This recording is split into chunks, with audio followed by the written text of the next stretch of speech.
percentage of seniors that are mobility impaired, looking at the issue of economics and those that have the capacity to actually get in their own vehicle and to escape, those that did not necessarily have benefits of broadband access and technology so they would even have the capacity of being alerted about emergency situations. A hyper-focused prioritization that respectfully had been done broadly in the past, but not as specifically in the past. Those were 3 executive orders, 4 actions within the first 90 days of this administration to step up our game, to lean into this moment, and to meet this moment head on. We are not being passive as it relates to emergency management and emergency preparation. The reason why is reflected in this slide. There's a new reality in this state. We are living in a state, remarkably, where 25 million acres are very vulnerable to very high to extreme fire threat. But we have 11 million people in this state that are at risk. 25% of the population in the state of California are in these what we call wildland urban interfaces, the WUI, as some of you often refer to it. 25% of the population. That's a jaw-dropping percentage of Californians, representing 25% of the landmass of this state in vulnerable parts of the state as it relates to the issues of fire. 4.5 million homes in and around these areas. This puts, I hope, the magnitude of this moment into perspective. And so that's why 60 days ago at the State of the State, I made some bold statements about our need to do even more and to prepare not only for this wildfire season, but to make sure we're prepared for subsequent fire seasons. I requested in relationship to this issue and the situational issue that I also inherited during the transition, and that was PG&E's bankruptcy, that we assemble a strike team led by my Chief of Staff, Ann O'Leary, and a cadre of experts working not only within the administration, but also experts that are advising our key legislative leaders, as well as experts that we were able to source from 2 firms, O'Melveny and Guggenheim. O'Melveny, some of you may know, is a group that's well familiar in terms of their work in Puerto Rico related to their bankruptcy, addressing issues, FEMA. They are experts in energy, and they are well in tune with best practices across not only this country but around the rest of the world. We also got Guggenheim to provide us financial advice, to also advise the strike team about approaches and strategies. They were involved in TARP and many other things. The point being, long-windedly, we got 2 of the best firms in the United States of America to advise the strike team. Long-windedly, today, we're introducing to the public and the legislature a document that lays out their recommendations.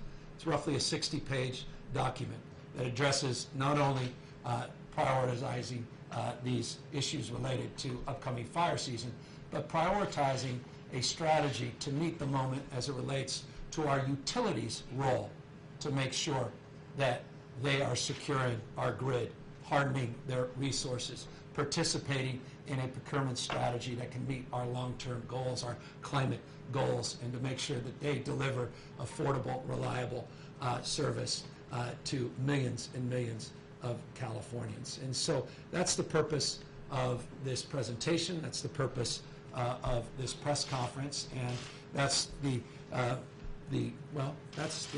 purpose of the following presentation.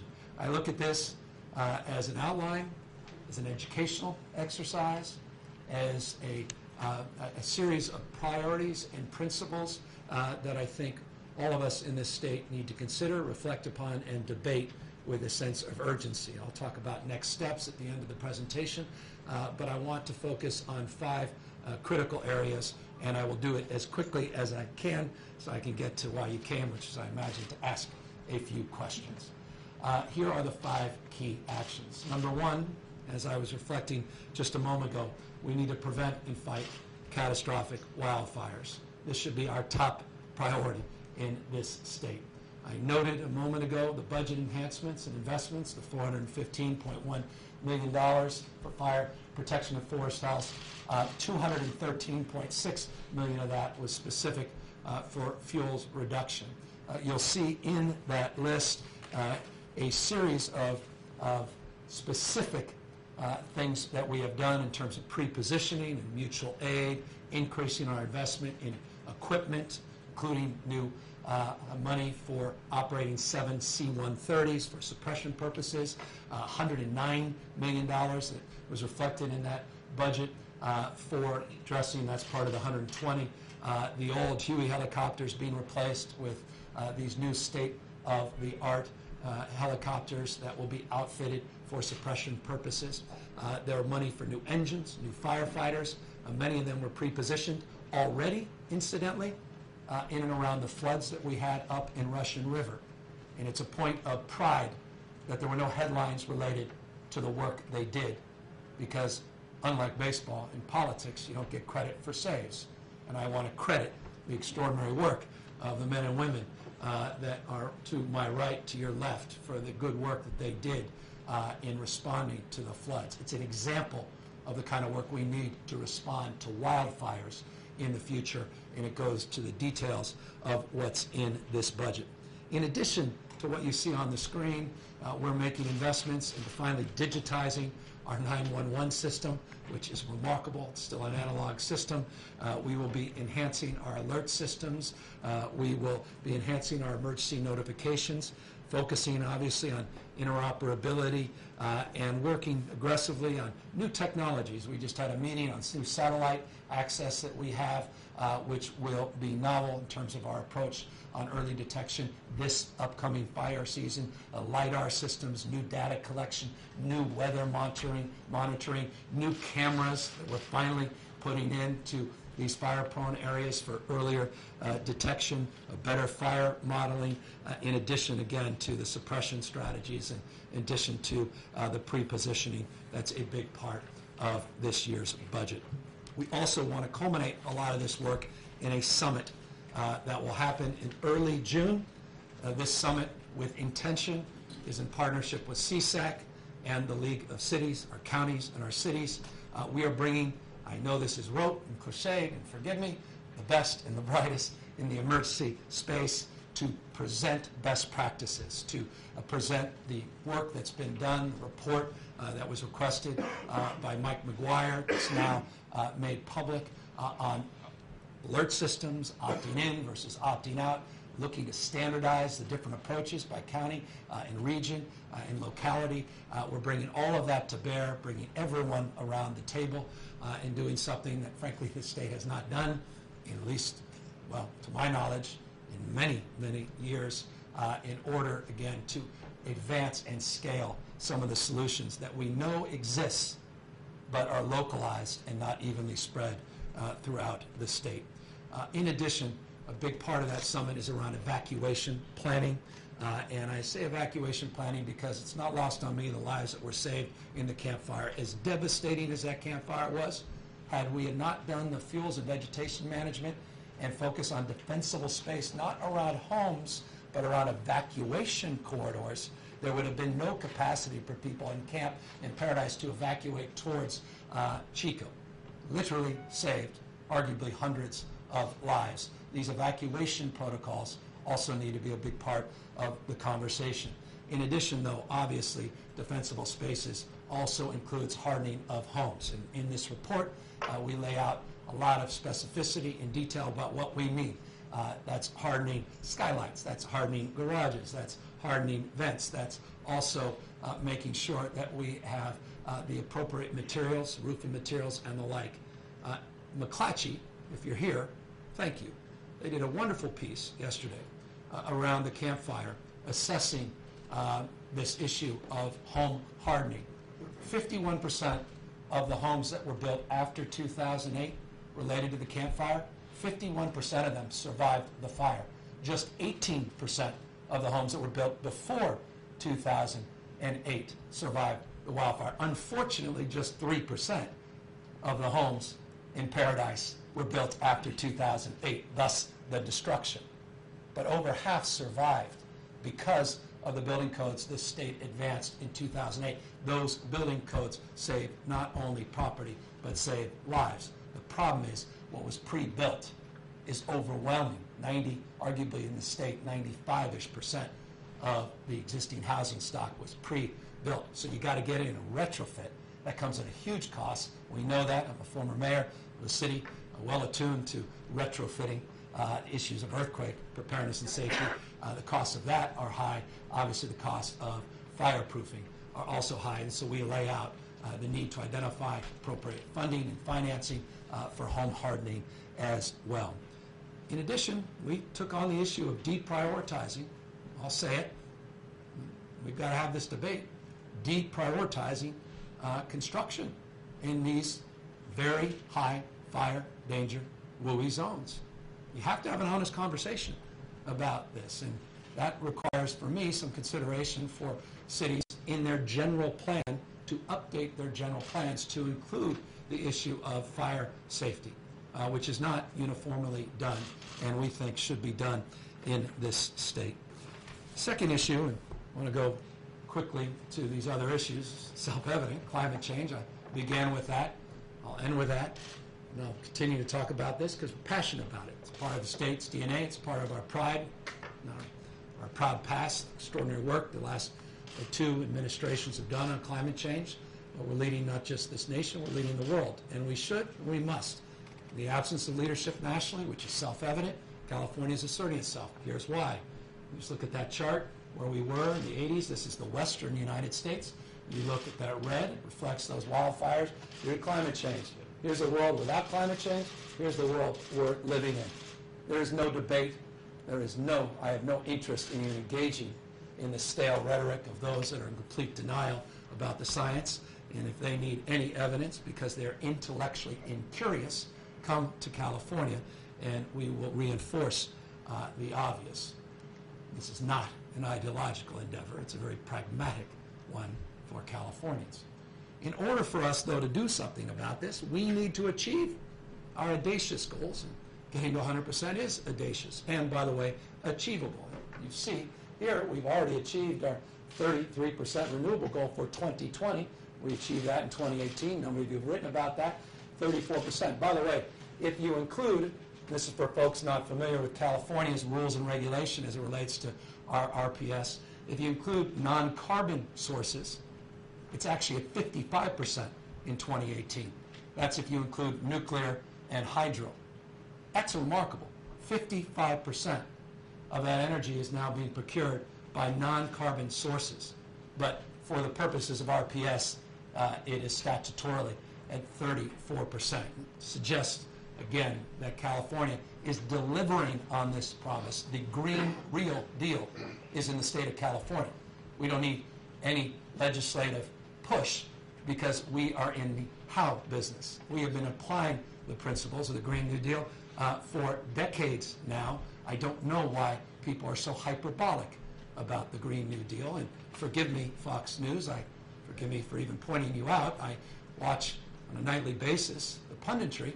The economy has grown, actually outpaced the United States of America as we've been advancing the principles of the Green Real Deal in the state of California, proving that some of your assertions are just flat out wrong, naively based, or intentionally misleading. I say that because I feel an obligation to say that, because I'm pulling my hair out almost on a nightly basis listening to some of that punditry. I wish they would take a look at the state of California and its efforts. On that issue, I also want to note that this is driving not just broader efforts to decarbonize our economy, but as I said, grow our economy. The venture capital in this state, $22 billion over the last decade, from 2007 to 2017, $70 billion of capital investment in this space, tens of thousands, arguably hundreds of thousands of jobs directly and indirectly. It's the envy of the rest of the nation. We're in the future business. We are not looking in the rearview mirror. We're looking out the windshield at a brighter, low-carbon, green growth future.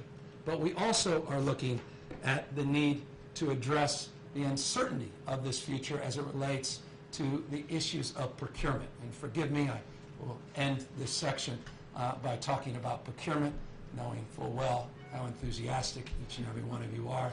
Talk about that or listen to it. The issue of procurement is important because 2/3 of our current renewable portfolio is intermittent. 2/3. As a consequence, there's some fragmentation as it relates to the ability to keep those lights on that is required to be addressed. And CalISO, as you know, is the organization responsible for addressing that. And so we have bridge fuels that are a big part of that portfolio effort, but also we need more transparency. We need more credit-worthy energy service providers. And as a consequence, I think we need to centralize the procurement in this space. And that is another proposal that comes out of this report that I enthusiastically support. We decarbonize, and we're also decentralizing. In that space, we need to govern, and we need to manage very differently. This is an opportunity. We're leading the way. The rest of the nation will be out here learning best practices, but only if we advance those best practices. This report highlights how to do that. Let me go back and talk about the third item on the list, and that is the fair allocation of wildfire damages. Here's probably the core of this report, and this goes to, if you're interested, some of the controversy in this report, which I know is of interest to folks. If it's not controversial, it's not interesting. So many of you are here for this section, so let's talk about this section. The fair allocation of damages goes to this slide, which is right here. The soaring costs of wildfires. The good old days, and now the new normal. The jaw-dropping costs, you can see the graph here, 20, 25 billion a year in related costs of these wildfires. So who the heck's going to pay for that? You know, everybody wants someone else to pay for it. It's the person behind the curtain who's going to pay for that. And they're satisfied with that. Someone else paid for it. I'm of the opinion that in order to maintain safe, reliable, affordable service, utilities, and electricity, to meet our climate goals, to protect the victims of these fires, that we're all in this together, and we all have a role and responsibility to play in terms of being stakeholders in the solution. And we all have a burden and responsibility to assume the costs. That's my humble opinion. It's not because I poll tested that. I'm not naive. I don't need to poll test that. I know it's not a fanciful thing to say that we're all in this together and we all have a role and responsibility to play. It's easier, again, to pass it on to the insurance companies or the victims or the attorneys or the ratepayers or the utilities or Wall Street. But at the end of the day, I would argue, and this report lays out, you cannot do that and effectively achieve all of our collective goals. We all have a responsibility in this effort. Now, 901, SB 901, was an effort last year to try to address the situational challenges of PG&E. And I appreciate that effort, appreciate the leadership of the legislature and Governor Brown. Respectfully, in terms of getting us to the next level, it's inadequate. And I think even its authors would acknowledge that. As important as it was, it's not enough. And so we are now considering a number of concepts to address the issue of allocation. Number one is a bridge fund, liquidity-only fund. That's a bridge fund. And what I mean by a bridge fund is we would modify SB 901, and you would capitalize this fund by multiple ways. Utilities can capitalize the fund, or you can extend the securitization that existed after the power crisis in 2001 and extend that securitization that's due to sunset in 2020 and continue that funding as a way to help capitalize this bridge fund. Again, voluntary contributions that would do this. The reason I call it a bridge fund, not a liquidity-only fund, even though it's a liquidity-only fund, is that it's about timing. It's bridging the timing between cause and the determination of cause and then determination of recovery. And in that delta creates market uncertainty, credit questions, access to capital, anxiety. And in that anxiety, costs are borne by ratepayers, by taxpayers, and as a consequence, we're not able to, with certainty, make these long-term investments. This also needs to be considered with a commensurate reform, and that's public utilities. Reform, CPUC, also needs to be reformed. I will get to that as my second to last bullet point, but know that each and every one of these attaches to consideration of reforms at the Public Utilities Commission. The number two principle is adopting a fault-based standard. And this is inverse condemnation reform. This is an issue that was brought to light last year in the debates around SB 901, inverse condemnation. Of course, everyone is familiar with. We grew up as young men and women learning about inverse condemnation by the third grade, understanding its nuances and complexities, and all of us are well versed on strict liability. With that, knowing few of us know what the hell this means, I won't spend too much time on it except to say there are people that understand this, and they advise the strike team. They've made recommendations, but one thing they understand about strict liability, you can't just easily reform it. It's not a legislative fiat. It's a constitutional requirement, and as a consequence, you need to change the Constitution, or you can petition the California Supreme Court and file a direct file to the Supreme Court, and potentially, if everything goes perfectly, maybe in 6 months, they can come back with a determination of whether or not you can consider the common enemy clause that we have for floods and waters as an augmentation of sorts to inverse. If I haven't lost you, you absolutely haven't been listening. So in the report, you will see a detailed analysis of this second recommendation, and this one, I can assure you, drives a lot of passion. But so too does the issue of catastrophic wildfire funding. This is a pooled system, arguably a more robust system than a bridge fund. It too can be extended and capitalized through the DWR securitization that is due to expire in 2020. It would require all of the statewide IOUs. This, again, is an issue broadly of addressing the state's procurement and safe and affordable, reliable electricity is an issue for the entire state. So all of the IOUs in the state, this is not just about PG&E, must participate in this, including potentially the municipalities.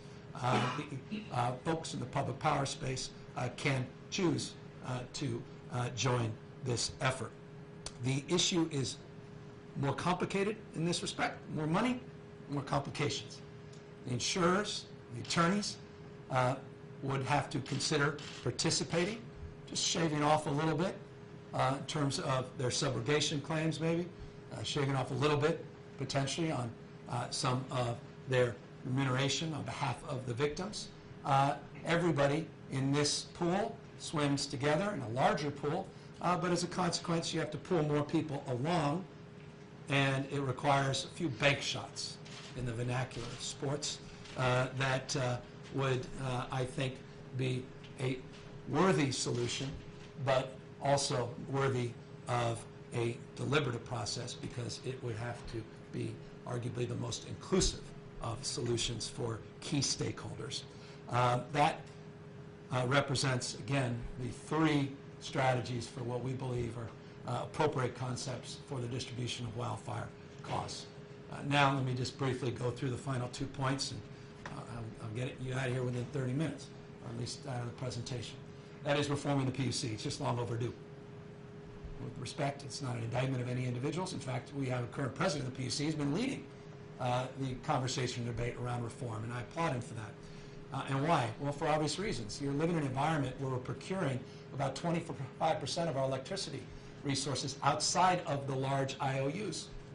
Interestingly, PUC noted that in the PG&E territory, which is 40% of the territory in the state of California, they're already procuring over 50% of their electricity outside of their IOU. So it's power purchasing agreements, it's all these CCAs, these community choice aggregators, looking at direct access. I could, again, lose some of you on all this, except to say It requires a different governance structure, a different approach. It requires more certainty. It requires access to more expertise. It requires fast-tracking determination. It requires us to reimagine the administrative law process at the PUC and to address the time value of decision-making. That was highlighted with SDGE that had 3 fires in 2007. It took them 7 years to address the claims, and then it took another couple years for the PUC to ultimately adjudicate the claims, and it was not favorable to SDGE, and they lost some, what, $379 million, PolitiFact me on that, and as a consequence that led to some stress in the markets, some credit questions, and then, of course, we had the issues around Camp and Woolsey, and then we had the PG&E bankruptcy. All of this happened over the course of just a few months and led us all here together in this room. And so the issue of a more effective PG&E and the changing energy landscape cannot be lost in terms of this conversation. It is incumbent upon us to reform that agency. Finally, got to hold PG&E accountable. I've been very vocal about this. I've been, candidly, very critical. I've been very concerned about their picks on the board of directors. And I just want folks to know that we're watching. That I expect the investors that are involved in PG&E to participate in the solutions. And I expect that PG&E is going to get serious, no longer misdirect, manipulate, mislead the people of this state about their resolve and commitment to address reliability and safety, to get serious about grid enhancements, hardening their infrastructure and modernizing their strategies. They were convicted of obstruction of justice. I just think that's interesting. I've heard that phrase before. They were fined. They had to do community service, which maybe begs the question, was Mitt Romney right? Corporation doing community service? Don't quote me on that. On this side. They haven't been good actors. I know this personally. I was mayor of San Francisco, their headquarters. I'm not here to beat them up, but, you know, the state has suffered because of their neglect and their misdirection. Lives have been lost. By the way, 139 lives have been lost in the last 2 years. 2.8 million acres have burned down. Not all those lives are associated with PG&E.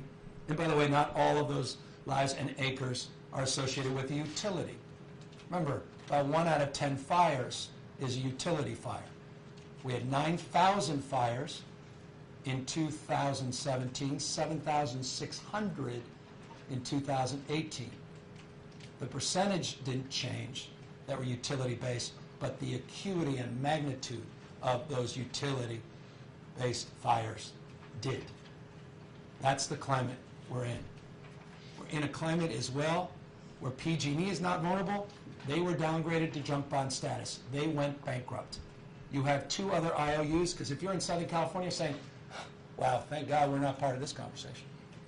Well, you missed the entire point of the conversation. You are. You are directly part of this conversation, because you've got service area in Southern California, includes 2 of the largest investor-owned utilities, slightly smaller than PG&E, large nonetheless. SDGE, which is in that San Diego area, which is a credit rating just above junk bond status, 1 fire away from going into junk bond status. And you have Southern California Edison that's in exactly the same boat. If they get into junk bond status, that impacts their liquidity, impacts their access to capital. As a consequence of that, you pay more for your electricity. Their borrowing costs go up. Insurance rates potentially go up. Property values, as a consequence, go down. You can't get insurance in these wild urban land interfaces. That means your value of your property diminishes. Your property tax diminishes. Your ability to invest in preschool and after-school program diminish. These things are all connected. This is a serious issue. And if nothing else, the purpose of this report is to raise the seriousness of this moment. This vernacular is tough. When you get into direct access and CCAs and PPAs and IOUs, you lose everybody. It's complicated, I get it. I can't just tweet something out and everyone gets it. But we have to get people's attention on this. Everything is impacted when it comes to the issue of keeping the lights on and addressing the new normal, or abnormal as it is, of climate change in this state. And so let me just end with final words, next steps. And that is, we need to present this report not only to you, the public, but to the legislature, as we have, and we've worked very collaboratively with the legislature, and I just want to applaud them and thank them for their incredible partnership throughout this process in the last 90 days. And now I want to ask them for the following. Let's get something big done before recess. Recess for us is July 12th. Interestingly, 90 days from today. We have 90 days, humbly, from my perspective. Now, by the way, that's their clock, their calendar, not mine. I'm not a member of the legislature, but I'm hopeful that they can meet this moment and meet the demand to be bold and resolved to meet this moment head on, and to take a look at not only what they've offered, a number of them have offered ideas around funds and introduced pieces of legislation, but take a look at what we're recommending and the strike team's recommending, and consider advancing some of these principles. We are ready to go. 901 Commission's ready to go to take these recommendations and make them public and continue their public interfacing. That's the next step with this report. They're going to have a public comment period. They will then inform the legislature, inform me, the strike team, and then we will put together a legislative package, hopefully together, and we'll hopefully get something to my desk very, very soon, and meet this moment and let folks in Wall Street know we're not screwing around. Let the bond rating folks and S&P and Moody's and Fitch know we're not, we're not bystanders. We need to shape the outcome. We need to shape the future. We need to take account and responsibility, take the reins, lean in, make the tough calls, but meet this moment head on and not play small ball, as this is a moment where we'll be remembered, and not very well if we don't meet it. So that's the presentation. Forgive me for extending your time, but now let me make it yours, and I'm happy to answer any questions. Can we ask you directly about inverse condemnation, since that's the thing that's out there so much? The report doesn't make a specific recommendation to end it, for example, to reform it. It also lays out the option. You personally, do you think inverse condemnation needs to be changed? So I purposely am not including my personal opinions because I actually want to accomplish something. And I believe it's incumbent upon me to create the conditions where we can actually get something done versus assert a political frame. My point being that I put out these principles in order to engage now in a public process through the 901 Commission, a process that's very important to me because it's a process that convened a legislative and an executive partnership, and it's midway through their work. And they have a statutory timeline that actually works very well with the July 12th deadline. And so I want to introduce this, and I want them to deliberate.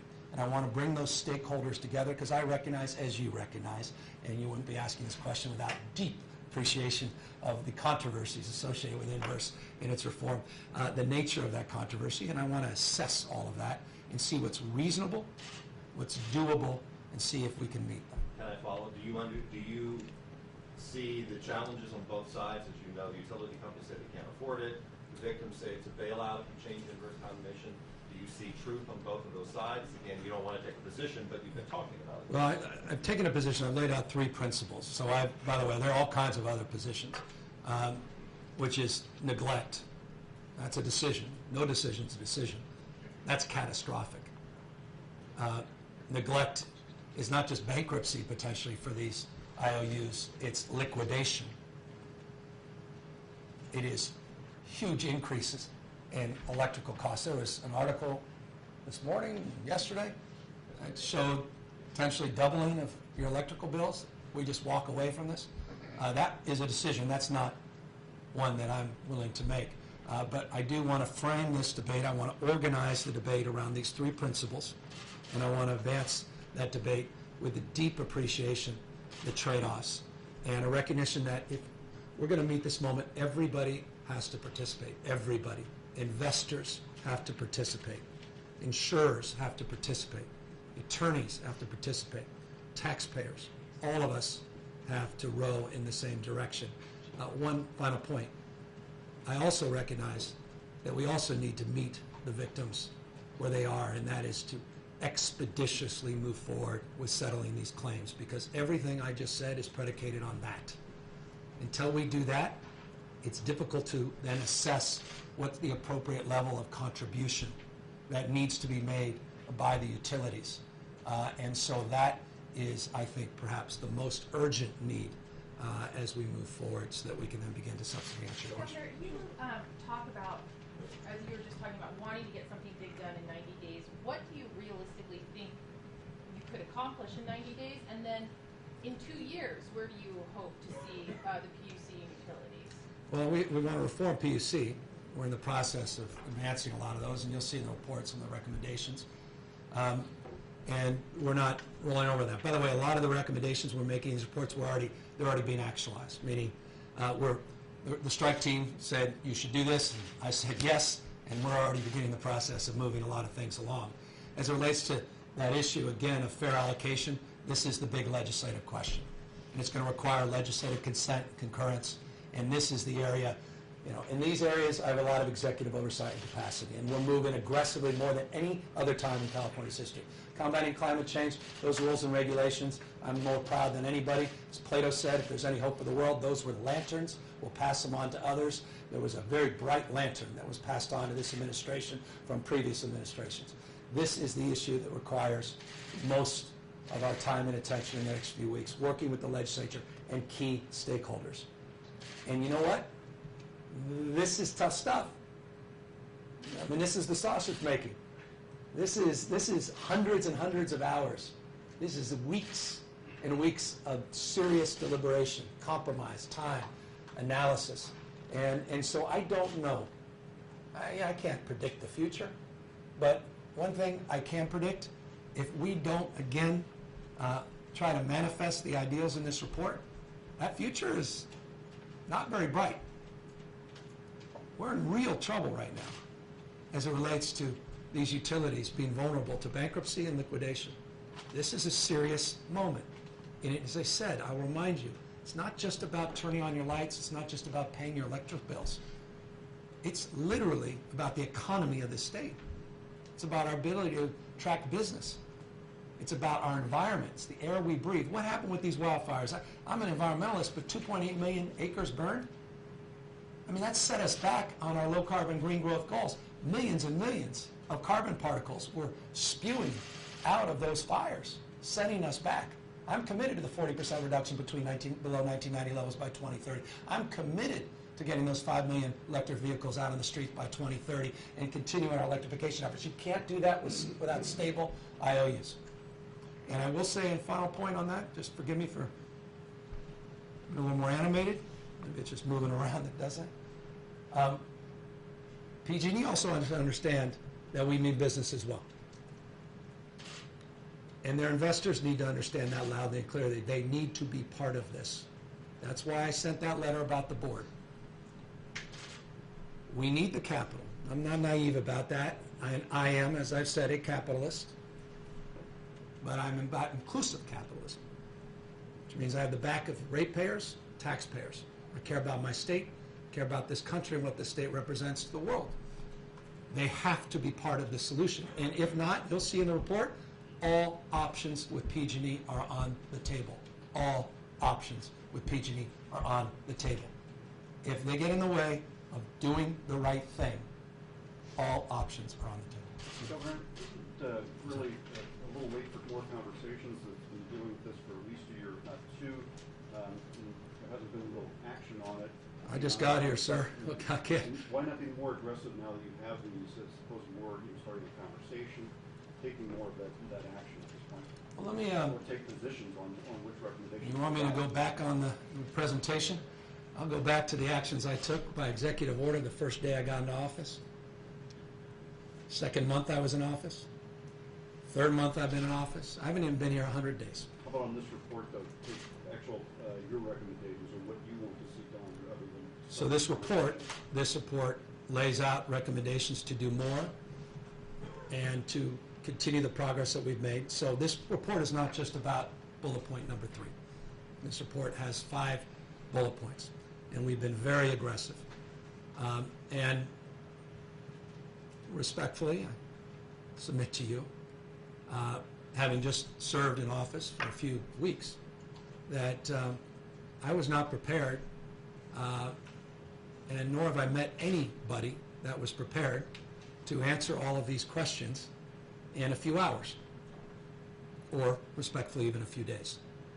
And I will put up the sense of urgency and deliberativeness of what we've done in the last 60 days up against any state and any administration.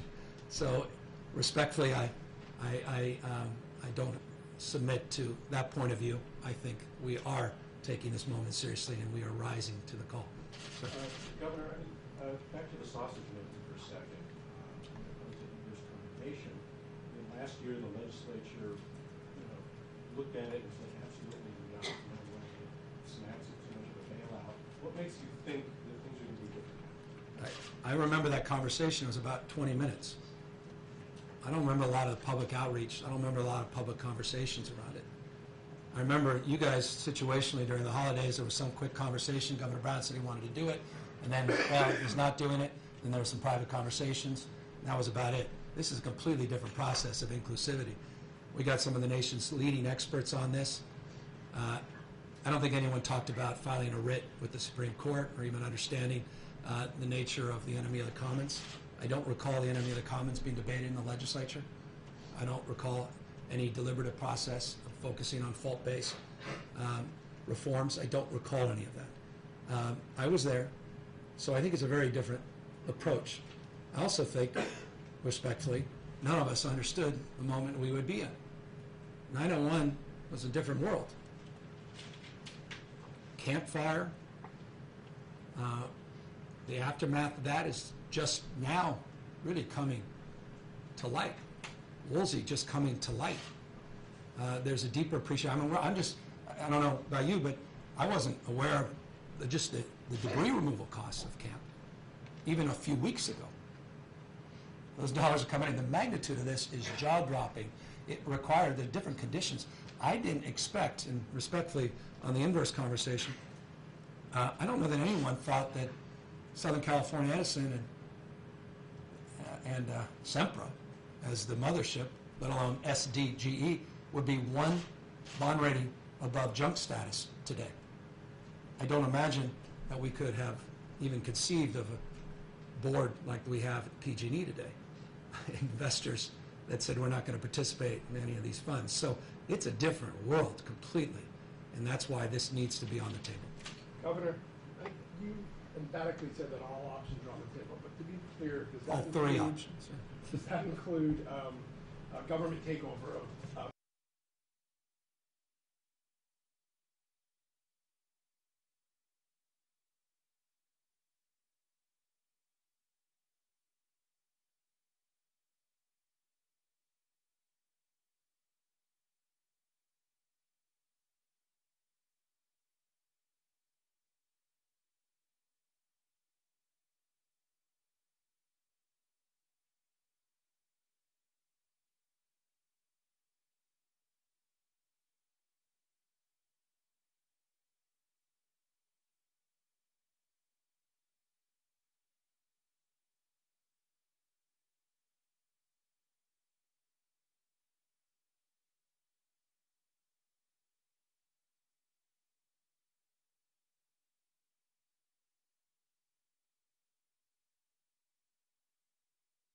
Their interests at this stage to wake up to the new reality.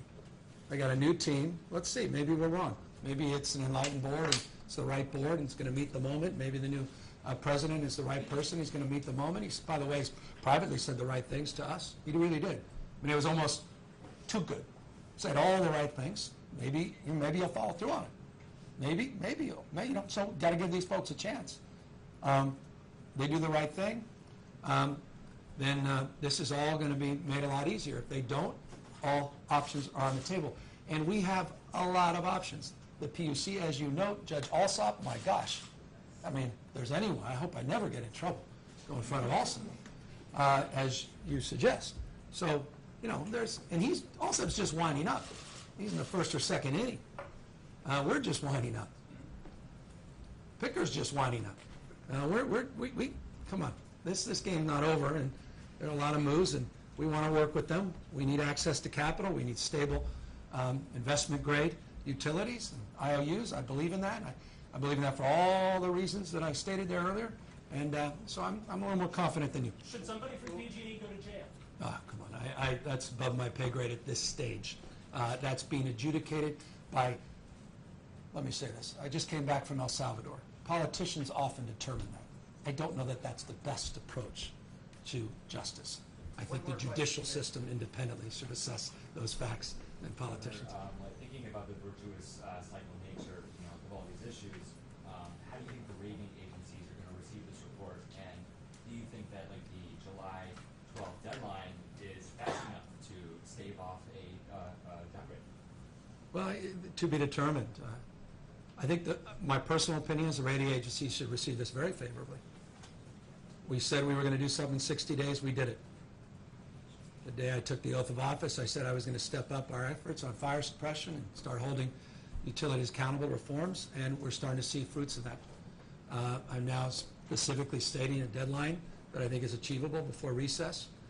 That's 90 days. We've met all our previous targets.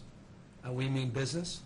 I think bringing in Guggenheim and O'Malveny sends a very positive message to the bond rating agencies. I think this approach actually is a good one. Because here's the alternative approach. I could do respectfully what others have done in the past, saying, here's what I want done. I want inverse on my desk, and then it blows up, nothing happens, and then I go, you know what, I'll just wait for the legislature to figure this out. I got to deal with my May revise. Or whatever today's crisis is. We're not doing that. We're trying to be on it. It's not, I may have been governor for 90 days, but I've been in this racket for a few decades. I know there's a desire to say, all right, tell me exactly what you want, but that's not how you get things done sometimes. It's the art of what's possible.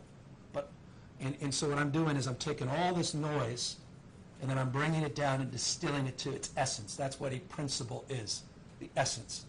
And then I'm organizing around those principles a process that's very deliberative and hopefully refined. And I think that could achieve a real result. Forgive me. In terms of the changes you're considering for the PUC, does that include changing the leadership? I mean, you do that right in front of Mr. Picker. He, by the way, I just want to applaud the chair. He has been an extraordinary partner in this effort, and has been he's a pro. And I asked him. I said, "Why did you take this job? What was your thing?" He said, "Voluntold was the it's not an easy place to be." And so we have what? No appointments on the PUC right now. I think I made my appointment. I have one. We have one. So there'll be a change with that appointment. Great, thank you, everyone. Oh, is you? One more? Yeah, just to be fair. You were talking about how everybody needs to row together, including taxpayers. Is this kind of a warning that fines or taxes or cuts to other programs are coming? Well, I don't know if we need much warning. You just need the evidence. Taxpayers are all in. We got skin in the game. Taxpayers, how much of this is being paid by taxpayers already? You're an American citizen. You're paying for FEMA. You're paying for reimbursements. You're paying for debris removal. You're paying for small business loans. We're paying for property tax backfills. We're paying for fire suppression and overtime. It's jaw-dropping. It's not a warning. It's reality.